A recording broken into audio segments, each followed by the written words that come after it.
अभी नाथ द्वारा से चुनाव लड़ रहे हैं और सियासी रण में किस तरह की स्थितियां हैं, क्या बयानबाजी चल रही है, किस तरह से देखते हैं कि अपना जो पॉलिटिकल एक्सपीरियंस है उसको।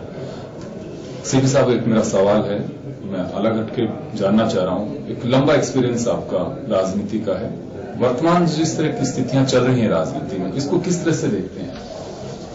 देश का नैरेटिव बदल गया इलेक्शन का। मोदी जी 2014 में नए नैरेटिव से चुनाव लड़ा और उसी का इम्पैक्ट नए जो असेंबली चुनाव उनमें भी हो रहा जी। हमें लगता है कि मुद्दों के आधार पर जो चुनाव लड़े जाते थे आप लोगों ने जो सियासत में, वो अब मुद्दे गौण हो रहे हैं और जुबानी जंग जो है वो हावी हो रही है। ये अनफॉर्चुनेट है। इलेक्ट्रॉनिक मीडिया और प्रिंट मीडिया को मैनिपुलेट करके सजेस्टिव चीजें की जा रही है। हाफ इंफॉर्मेशन को इश्यू बनाकर लोगों के दिमाग में एक तरह का डायरेक्शन सोचने का प्रयास किया जा रहा है। पहले सक्सेस हुई 2014 में, अब सरकार उनकी बन गई तो उससे बड़े अच्छे ढंग से कर रहे हैं उसको। जी, तो आपको लगता है कि इस तरह की चीजें जो हैं लंबे समय तक चल पाएंगी देश की सियासत में, चाहे कोई पार्टी कर रही है? नहीं चल सकती। डेमोक्रेसी में मतभेद होंगे, विचारों की विभिन्नता होगी और सारी इंस्टीट्यूशंस इंडिपेंडेंट है। आप नियंत्रण करके लोकतंत्र को मजबूत नहीं कर सकते। और इसीलिए आपने देखा होगा कि लोगों का धीरे धीरे विश्वास टीवी पे उठता जा रहा है, लोग यूट्यूब पे जा रहे हैं, अपनी बातें ब्लॉग पे लिख रहे हैं, बड़े पैमाने पर लोग उससे प्रभावित हो रहे हैं।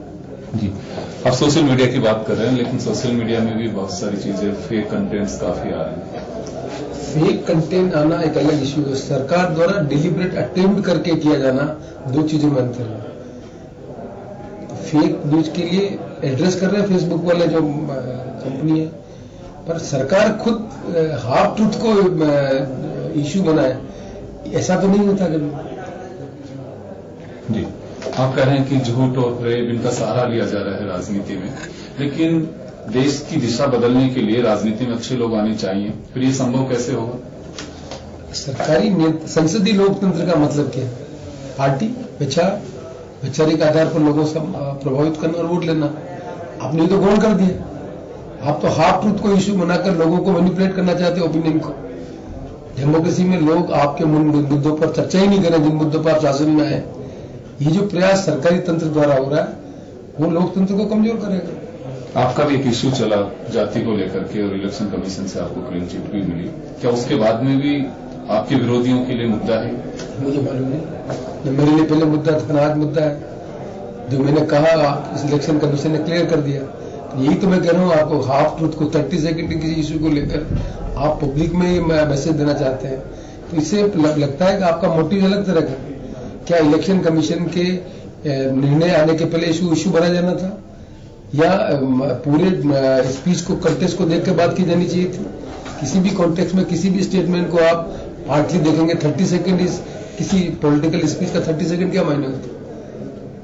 तो ये प्रयास एक ओपिनियन को डाइवर्ट करने का प्रयास किया जा रहा है, न केवल मेरे कथन से, पहले भी ये प्रयास किए गए। भारतीय जनता पार्टी का व्यक्ति कोई बोले वो नेशनल डिबेट का इश्यू नहीं बनता। तो ये तो प्रश्न चिन्ह इलेक्ट्रॉनिक मीडिया पर भी है।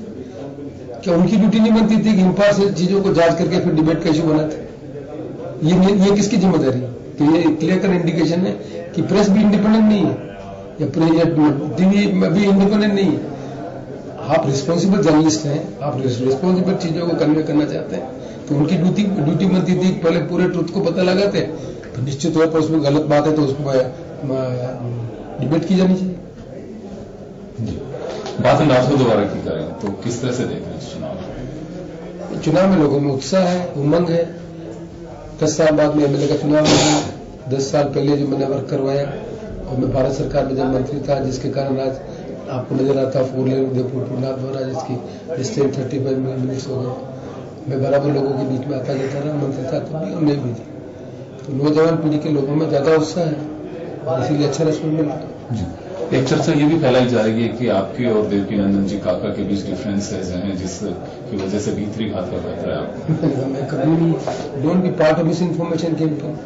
ये वही बात मैं आपको कह रहा हूँ कि पूरे मिस इन्फॉर्मेशन कैंपेन के आधार पर ओपिनियन बनाए जाते हैं। मुझे कुछ नहीं कहना, कोई ऐसी बात ही नहीं जिस बात के ऊपर कमेंट किया जाए। जीत के प्रति कितने आश्वस्त हैं सर? 100%। एक वोट की आपकी हार हुई थी पहले, उससे कुछ लेसन लेके कुछ जिम्मेदारी और तय में जाकर के एक वोट की हार भी मैं उस स्पीड में लेता हूँ। मैंने अपनी तैयारी की, सामने वाले मुझसे ज्यादा तैयारी कर ली। एक वोट है या 1000 वोट। इलेक्शन में जाते हैं तो आप प्रिपरेशन करके जाते हैं, सामने वाला आपसे ज्यादा बेटर प्रिपरेशन कर लेता है तो परिणाम उस तरह का आता है। तो डॉक्टर सीपी जोशी का अंदाज हमेशा से यही रहा है, बेबाक टिप्पणी करना और किसी बात को लेकर के ना किसी से दबना और पाक साफ बात करना। वो आज भी अंदाज वैसा ही है। कैमरा पर्सन गिरिराज के साथ योगेंद्र शर्मा।